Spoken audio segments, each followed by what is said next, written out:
giving you the ability to have extended versions of all the songs, which is a really great feature. Personally, I can't stand listening to the same song looping for more than like 5 minutes, so I'll just stick to the default ones. But given the popularity of extended versions on YouTube, there are a lot of people that will love this feature. If you want, you can indeed listen to this for a whole hour. You have that option. No one's stopping you. They really didn't have to do this. Like, they could have just had each track be a normal amount, and I don't think anybody would have really complained. But they noticed a particular way a lot of people listen to their music, and they added it in as an option, which we love to see, you know? Quality of life options are great. Another little feature they added, which is more like cute than useful for me in particular, but I like that they have it anyway, are these little official playlists they have on the main page here. They're baked like right into the app. That's a lot of sevens. Each soundtrack has its own playlists, like general highlights or specific themes, like, you know, boss battles, dungeons, particular game modes. Splatoon has individual playlists for their fictional bands, which is really cool. They even have like the album art and everything. I love it. Even some more general ones, like mood-based ones or character-based ones. A lot of these, though, are pretty empty right now, especially the character ones that each have like 8 tracks average. Whoa, boo! That's a crazy lineup you got there. Or Figgler. That's insane. That one's for Wednesdays. Eventually, I'm sure these will be more substantial. Again, hopefully, big asterisk. For now, they're just cute little optional listening methods. They gotta get some more tracks for my son, though. This is pathetic. A feature that's super useful, though, is the ability to block tracks containing spoilers. Since these are the entire soundtracks for each game, it would be very easy to stumble upon the final boss for, like, Pokemon Scarlet and Violet or Kirby's Our Allies or something. So if you haven't played those and you want to protect yourself, you can filter that out for specific games if you want. I am now immune to plot spoilers for Nintendogs, thank God. Once again, this is a fantastic feature. It really does feel like they took time to, like, think about the user experience for this thing, which is all you could really ask for. A big Thai thumbs up for all of those. Some other stuff I like about the app, like I said, everything is well organized and easy to navigate. That's great. The days of the horrible browsing system in Mario Maker is hopefully long past us now. I like how they have these little gameplay screenshots for each of the various tracks instead of just the album image for them all. Although I would have liked it better if you could at least like have the option to change it, but you know. Pleasantly surprised about some of the starter soundtracks we have here too, like music from the Wii channels. That one was crazy. Japanese exclusive Tamagotchi collection. Bodes well for the future. Asterisk. I appreciate that they have the entire soundtracks here, not just parts of it like I was worried about. They even have all the stupid little jingles and stuff that no one would want to listen to on their own, but it's great that we have them. There are just a few instances of missing tracks that I found, like that one puzzle theme in Metroid Prime is not there for some reason. And some Wii channels you're missing, like the Nintendo channel. That had funny music. Why is it not here? Some fucking respect on Gary and Allison's names, alright? Overall, it feels like they actually put thought and care into this thing. In my mind, if this was ever gonna happen, Nintendo was just going to, like, half-ass it. I could just see them doing it. You know, not giving us basic features that other music apps have. They, at the very least, didn't just ship this thing out, which I appreciate. But I do have some issues with it, of course. You think Nintendo is going to provide their legacy content in an adequate and completely consumer-friendly way, or something pretty stupid? The first is really, really dumb on their part, and it's unfortunate, because, like, this is the only obvious music player feature that they forgot to put in this thing. Composer credits. Yeah, there's no credits anywhere on this thing aside from Nintendo. It looks like there would be a place for it. You open up this menu here and see track information, but when you tap it, it just says the song and game title we already see up here, and then copyright Nintendo. Like, fucking obviously copyright Nintendo. This is a Nintendo app. What is the point of this menu? I genuinely don't know what happened here. Like, it feels like they meant for this to be the spot for it, but they just forgot or didn't have time or something. I don't know. Either case, just update the app. Add them in.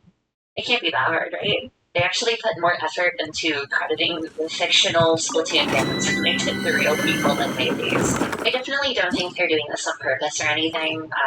Like, they're not deviously hiding their composers. I saw someone on Twitter posit the theory that this is simply indicative of a larger cultural thing in Japan where they're less likely to credit individuals for projects, which I don't doubt is a thing, but I don't really think that's necessarily the reason here. Nintendo has credits at the end of their games in which they do list composers and sound directors and such. It doesn't really make sense to me for them all of a sudden to just like be averse to this. It really does feel like they just forgot or didn't care enough for this instance to do it, which, like, both are shitty. Come on. I know you can find this information super easily anyways. Composer credits have been well documented on the web. It's just really weird not to have it listed on a platform that's specifically centered around the music itself. I just really don't get it. They might go back and add them at some point, but it's definitely a shame that they weren't here for the info. Thankfully, though, due to the playlist sharing feature, there's an account on Twitter called @NNPro who's been working on crediting these composers in their own way by compiling all the songs each person worked on into multiple pieces. It's super cool. Go check them out.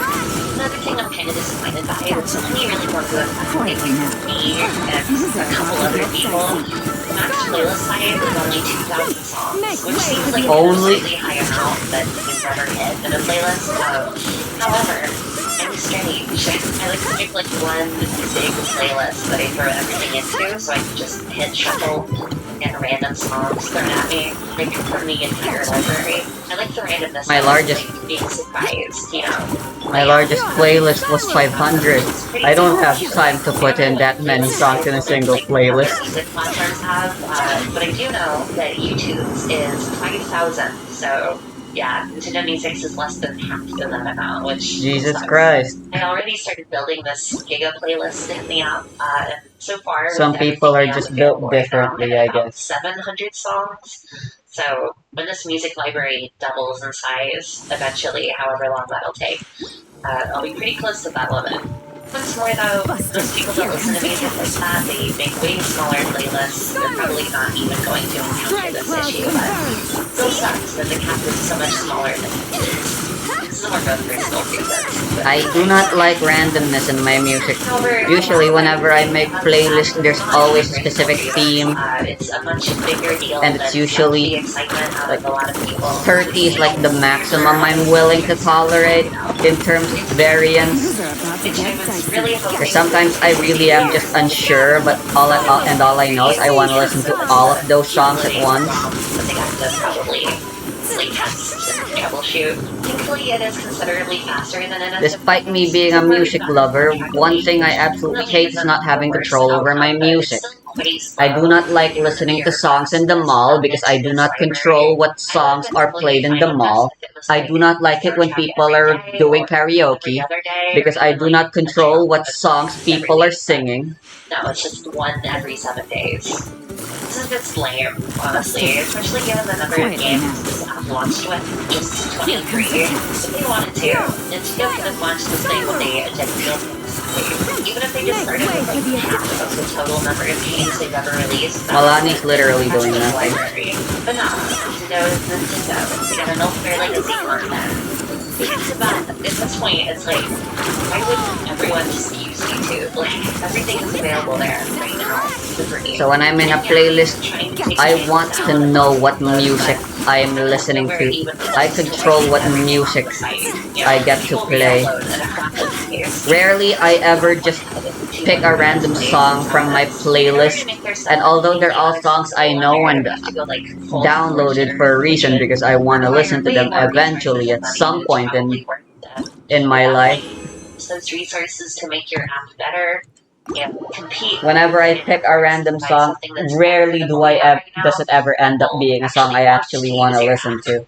Like I said, they added some cool features. The service isn't horrible, but it's definitely not enough. I had fun messing around with it. Of course, in games and movies, it is still control.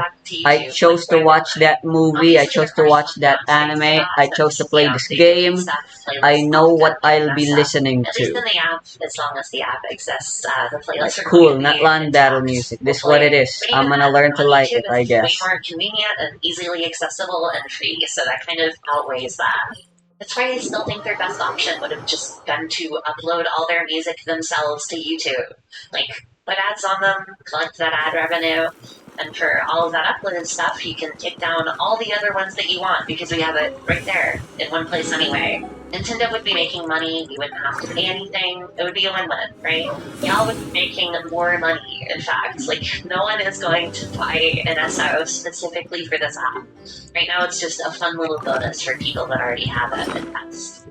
So yeah, Nintendo Music is at least Ultimately, a indeed. solution. It has some neat features, it's fun to mess around with occasionally, but still People not don't anywhere like close to where it should be, in my obfuscation opinion. for their So, entertainment. similar to last time, We want how everything can they in one improve this? What place. could they do to compete with the opposition and And bolster their own unfortunately, service? many people There's or some pretty many consistent companies firstly, love gotta taking think of advantage of that fact. one game soundtrack daily or bi-daily, that probably isn't possible for a corporation like that, unless they have like a tiny group of people that have this as their specific job or something. So, like a chunk every week would be best, even if it's just like 5 games, that'll work for me. And hey, maybe new game soundtracks could just release alongside the games themselves, then you would be in an endless cycle of catching up. This would be a great, quickly expanding library that, admittedly, still couldn't compete with the fact that, YouTube has everything right now, but it's way better. It's gonna be way better. Secondly, credit your damn composers. Put them right in the drop down menu you already have, or better yet, add another line, like, right under the song title and game. Either one would be great. Just put it there. Thirdly, try adding more unique features that make your app even more attractive than other alternatives. Give us stuff we can't get with those other methods. You can up that playlist size for me and like one other person, or you can add a global shuffle feature, like an optional section of the app that will throw random songs at you from the entire library. You can give us the option to hide specific songs from that shuffle so we can remove all the songs we don't like, or the little stupid jingles and stuff that we don't want to listen to, or just allow us to filter those out specifically, like Don't forget have a remove spoilers. small tracks option. I don't know. I like putting jingles from video games sometimes. A separate feature called the Nintendo Radio. It's essentially just a live stream playing random songs that you can tune into, like a radio station. That would be really cute. Have some fun little customizable. Yep, I also do not like the radio. To no one's surprise. You could provide that alternatives can. Nintendo Flair. Maybe you could have themes based around various consoles even that make the UI mimic those menus. The worst part about radios is they only play what's popular. Virtual Boy one that no one would use. It would be great. It's great if you like popular songs, but not everyone likes popular songs. I miss those. Given the ability, Believe it or not, people have different tastes in music. You can play whatever songs you want to wake you up. I'll put this shit on. Put beta and prototype tracks on there. Maybe even stuff we've never heard before. That would be rad.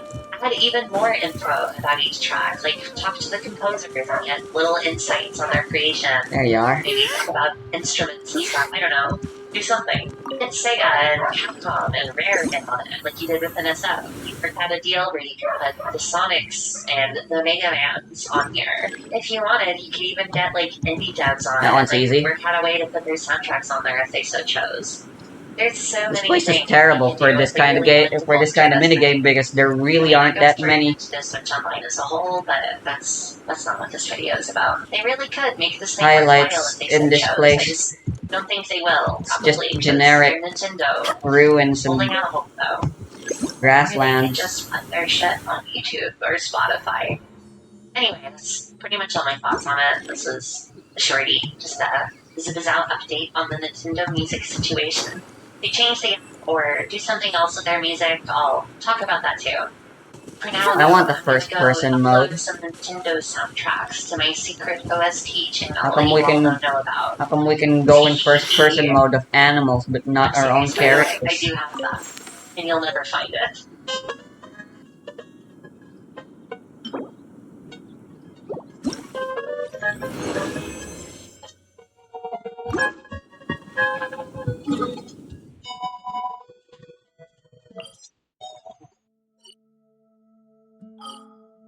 Alright, I should spend those right away for... Or wait, have I already spent them?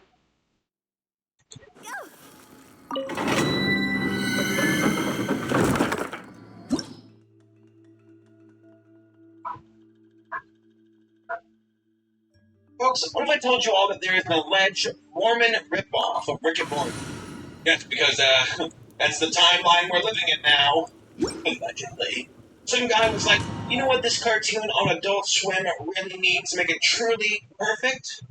Jesus. The show is called Sandy. It's basically a science fiction sitcom about a guy named Bennett Brennan. Elderly science millionaire with a bad Bennett here is the future version of young Bennett Brennan. AKA, I suppose, he's like time travel. Looks like that now. Adult Bennett tries to teach his young self the importance of being a good person. Trying to fix his own past mistakes, steering his past self to make better choices in his childhood. It's kind of like the future, only now with more religion and peer pressure. The only issue with this plan is that Bennett is not the best teacher, and his actions backfire almost immediately, as chaos ensues with him trying to get everything back under control. Well, that never happens in time travel shows. But going into this cartoon, I was feeling pretty bitter.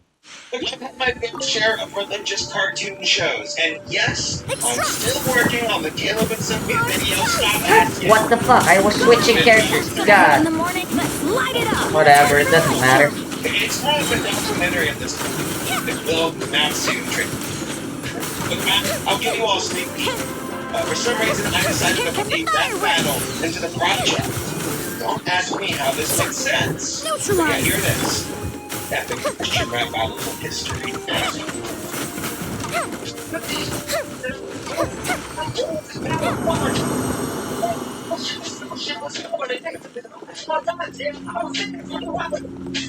But as far as saving me goes, I was skeptical. But I wanted to give it a fair shake. So let's find out if saving me is just another load of religious crap, or perhaps something more. But at time.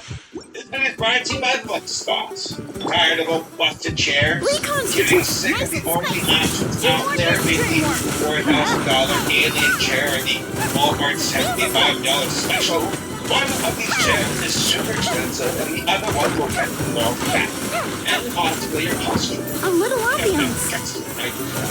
I still I know how you're all sitting at home.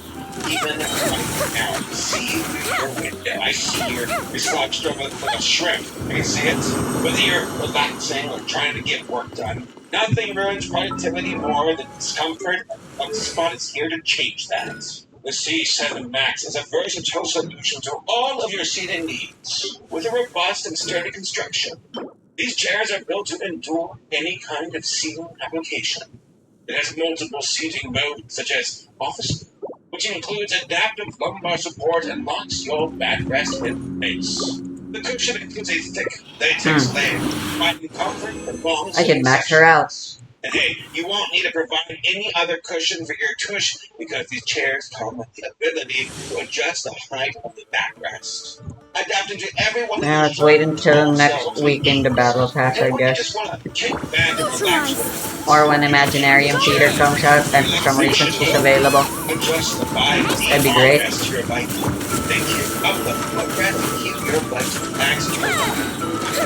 Tribulation, resting your knees on the desk. I know it happens, I've done it, stop judging. Most other major seating brands don't offer these kinds of footrest options. But I was surprised to actually see it was even an option at all. So FlexiSpot has got you covered when you just want to freaking relax.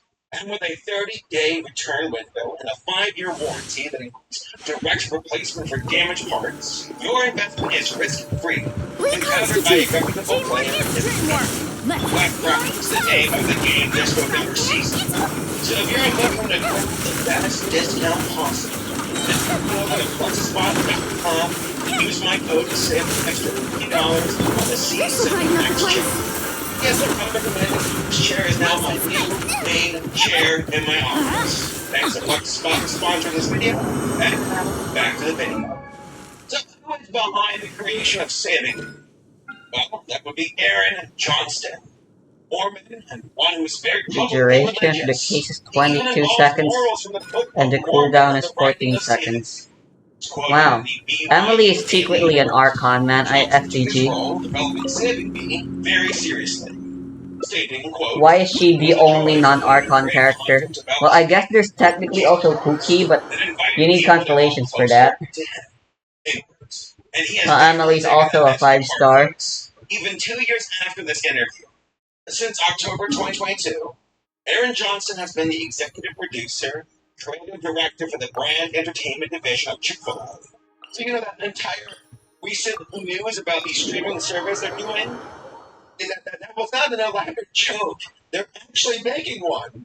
You might even seen their Christmas themed short a few years ago. Stories of Evergreen Hills. The Snow Globe, which was written by Aaron himself. I mean, yeah, I don't really get it, but hey, he's definitely got a consistent brand here. Time travel seems to be a theme he's really into between this and Saving Me. Now, Saving Me was animated in Flash, and is for BYU the ultimate network programming channel for a Mormon audience. But you can watch this stuff for free right now. Turn off this video. Do it right now. Don't do it. Turn off the video. At its core, the show, according to the creator, is about the idea that everyone makes mistakes they wish they could fix. Who people become as adults as a result of all the small, everyday decisions that they make in their youth. But that's a pretty interesting concept to center a show around. I honestly think there was a lot of potential here. But upon watching the show, the execution couldn't quite reach the ambitions of Johnson's creative vision. I totally believe that he had nothing but the best intentions for a concept this sincere. But personally, I think Saving Me flew a little too close to the sun for its own good, resulting in a series that is safe, bland, and unchallenging. That's not true. I meant a good steak. Mistake. Before we get into the specifics of Wow. what exactly went wrong buy a copy of today's let's explore some of the things that are pivotal to understanding some of the core elements of the show. Now, there are clearly religious motivations behind the show's creation, and that could mean that a lot of the show's Yeah. messaging is I'm attempting to feeling reflect lucky. central beliefs Let's rooted get a in few more Aaron's faith, games in. which, makes sense. I don't see that as an inherently bad thing. That was the case for legendary creator Phil Vischer of VeggieTales. And we know that show is a bona fide classic.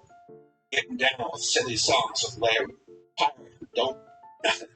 But sending a message about loving each other and becoming better people to young people is absolutely something that someone in his position should do.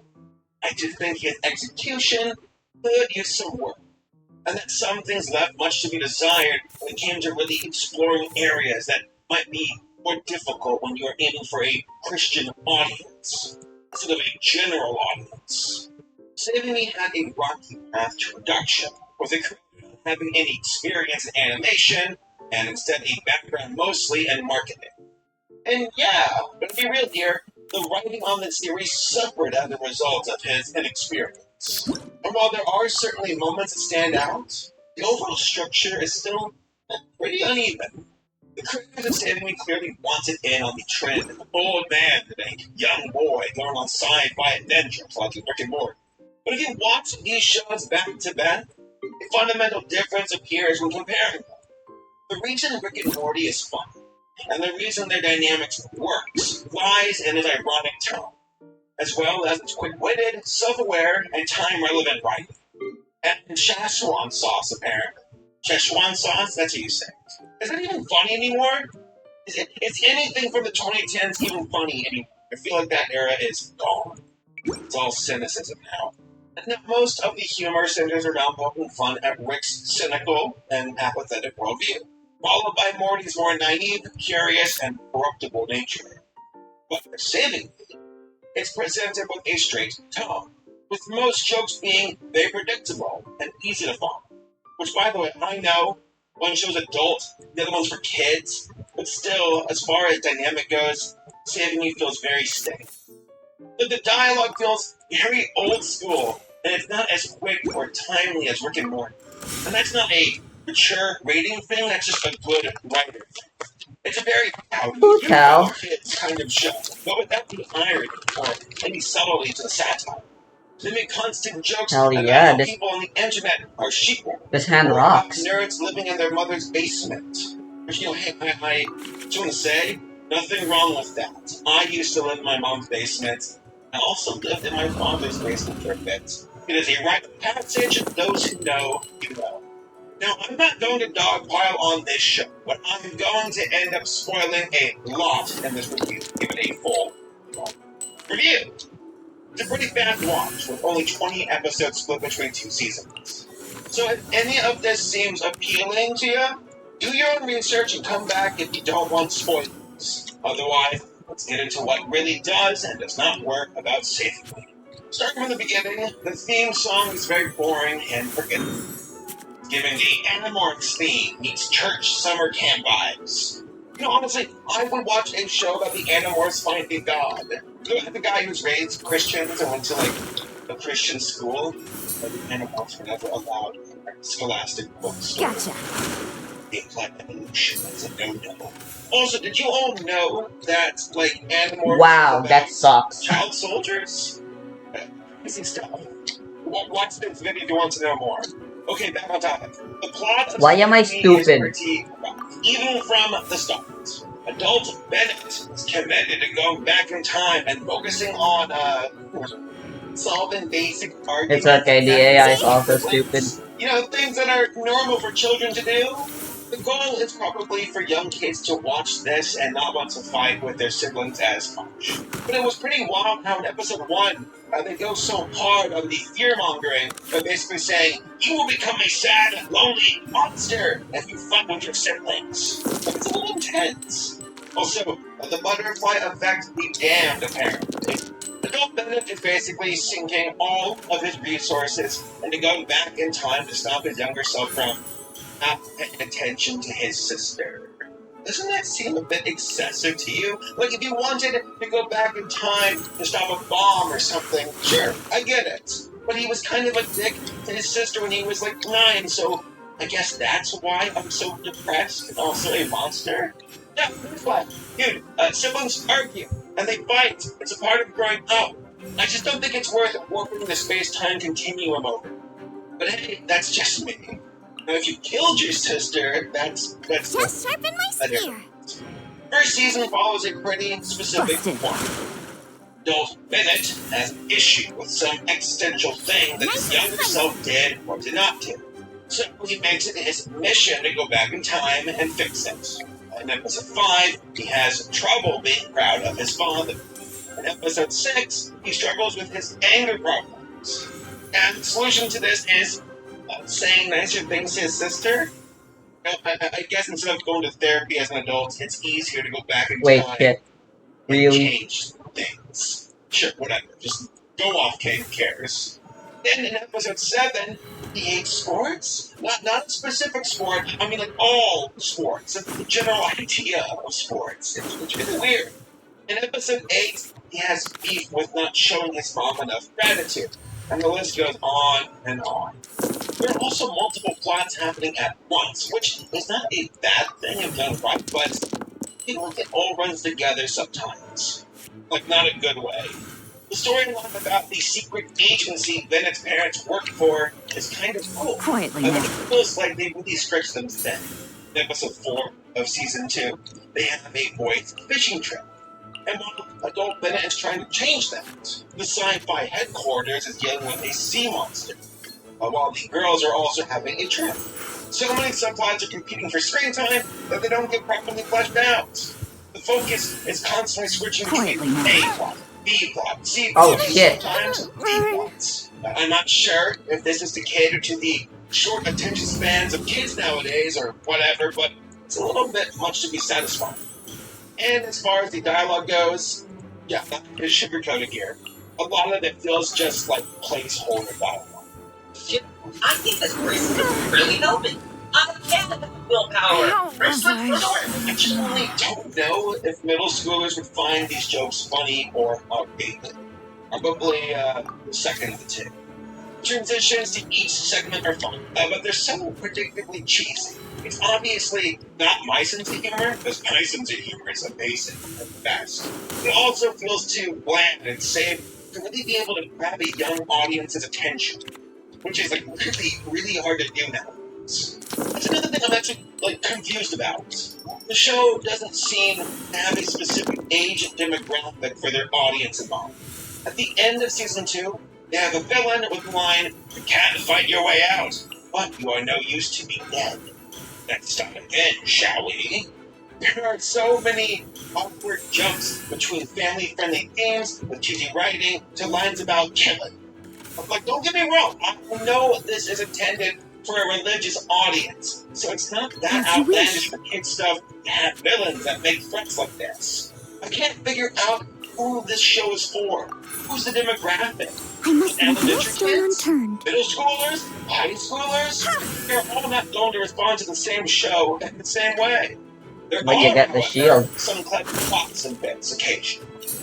Like Bramble's invention of a bracelet that helps him avoid technology being shirked by criminals that wants to use it to turn off security cameras. Well, okay. Or in episode 10 of season 1, they actually have a pretty good joke. There is clever writing in the show. It feels anchored down by cheesy one-liners that just don't add much to the story or characters. Just placeholder dialogue, fill the space in between scenes. I do, however, love the bit with Bennett and Robo-Ed. The Eddie gives him a hand-powered toothbrush that was surprisingly cute. A lot of the dialogue between adult Bennett and Robo-Eddie is very charming, oddly wholesome and fun, with some of their exchanges being the funniest parts in the show. I did not expect the relationship between them to be so endearing, but it does grow on you over time. The thing I couldn't live without, though, was the parents being a little too familiar with each other. Like, for an animated show with religious ties, they sure do make up a lot. I never saw that Bob Mary. This happens the most in episode 8 of season 2, and sure, it's great that the parents love each other and show it. But yeah, I was getting kind of uncomfortable sitting through all that. Now, there is a lot of heart in the messaging of the show, but the line delivery they have when coming close to a breakthrough still feels stiff. The few stand-out wholesome moments and good scenes that feel earned, like in episode 8 of season 1, where adult Bennett breaks down about how he doesn't want to keep traveling back in time, and how painful the experience is for him. You got young Bennett asking older Bennett if he and Mom are okay in the future. Older Bennett has a breakdown about how he messed up, and how he is only doing this You because he doesn't want it out-schemed to a happen. schemer. Just keeps Well reminding played. him of what You'll young have Bennett to teach has, me a few of your but he, tricks. as an adult, have taken for granted. With surprisingly real moments that feel pretty earned. He feels like he has to keep going back when he will become a monster, even though the only thing he is stopping is his 9-year-old self from being kind of a dick to his sister. Seems a little bit hyperbolic to me, unless he, killed her or something. It's not that kind of show. If it was, 10 out of 10. What kind of fell flat, though, about this moment is the fact that afterwards, it didn't feel like anything really changed. The show, at least when it comes to the emotional stakes, follows a reset formula. That makes it feel like all their character development from each episode could fall apart if they wanted to have a fun plot line that requires them to be mad at each other Just again. sharpen my It spear. matters until it doesn't matter. And only once it's inconvenient to the plot. Also, there is a tracker on adult Bennett's wrist that monitors his progress in becoming a better person. Now, they later do a callback to it at the end of the second season, where adult Bennett is reminded by Eddie that if facts and data are the only things that can sway him, this bracelet should be enough. He's becoming a better person. But honestly, I don't really get his motivation here. What is it exactly that he's trying to change? He shows some remorse and self-loathing by calling himself a lonely monster a few times. But then there's an episode where he goes to the future and is married to best girl Penelope. Feels disgusted and basically shuns the idea of a romantic partnership. So, like, what do you want, adult Bennett? You don't want to be alone, but the one future where you are apparently happily married, you go back in time to stop it from happening because girls are icky. You can literally pick and choose your battles by traveling to fix the past and suddenly holding hands with a woman is too much for you to handle? But what would Rick say? What people call love is just a chemical reaction that compels animals to breed. It hits hard, Morty, then it slowly fades, leaving us stranded in a failing marriage. I think one of the most frustrating things about Saving Me as a series is that it tends to leave a lot of open-ended questions by the end of the show. And not in a way that leaves things open to interpretation, but more that they left enough threads about how the time travel stuff affects future circumstances too vague, that it's an unsatisfying resolution.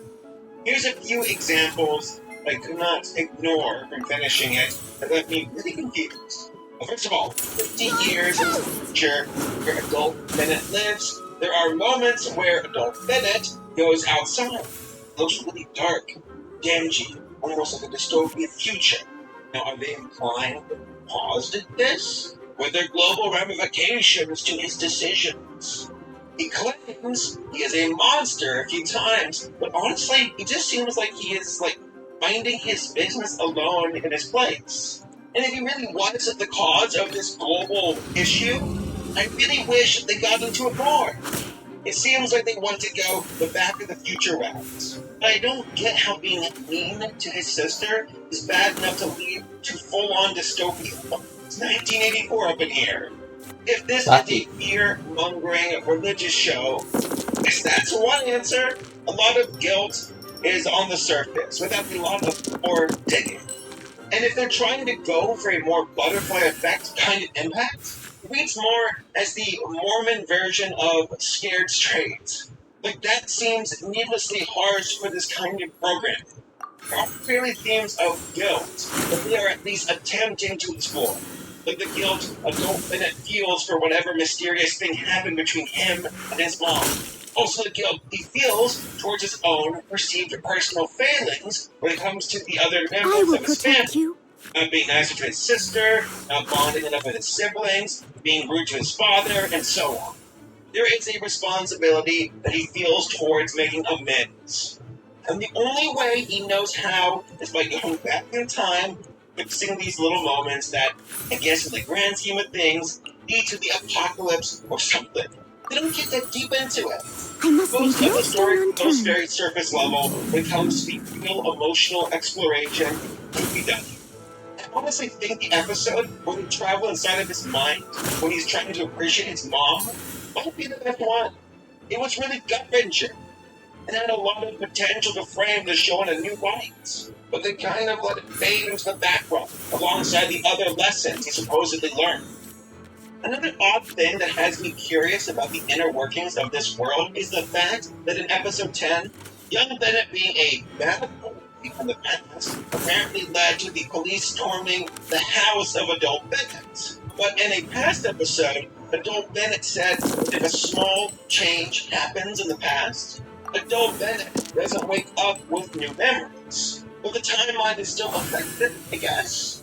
How does this life of crime happen that leads police to tracking him down? Yet he doesn't have any memory of it changing. Kind of feels like a plot hole to me. A lot of the comedy wasn't landing, especially in the beginning. But it's not atrocious. I've seen worse, it's just dull here. The actor for adult Bennett is kind of the only good, interesting part in the beginning. The actor is growing, especially but in the beginning, I didn't really like the choice to have adults playing kids. It's always weird to me. Johnston explained his reason for this direction during an interview with yyyy, saying, quote, "So one of the decisions we made early on in the show was to cast older actors to play children. Understanding that comes with adulthood, comes with experience. Wanted all of our characters to be authentic, to really capture both the innocence of childhood the regret we feel at our mistakes, and the sincere desire to get better. Aside from all that, I think the cheesy writing might just be what is making me so biased against it. They're all great actors, with a combination of factors from the writing to not just going with kid actors instead, make their performances only so-so. So overall, I think Saving Me had a lot of effort put into it. And while I did find it entertaining at times, it's not a show I would recommend. Who would have guessed? Another Christian cartoon that isn't that good. But hey, credit is due. They tried. Also, that comment about being a Mormon Rick and Morty ripoff, yeah, I do see it with the designs, and there might be some inspiration, but I would not call it plagiarism by any means. Coincidental at best. For the show itself, there are still some pieces of it that stood out to me, based on merit. Actors for Bennett and Eddie are a great team. Also, Penelope killed it, and her story should have been more explored. All of her bits were great. Even the cheesy ones were sold so well that she had so much earnest charm in her performance. I will give them credit for this too. There are things I'm left curious about with unresolved world building that makes me want to know more about how everything works here. But the way the show resets after major milestones are met, when the whole plot of the show is centered around making more progress, yeah, this makes it feel more stiff to me. But they gave up too quickly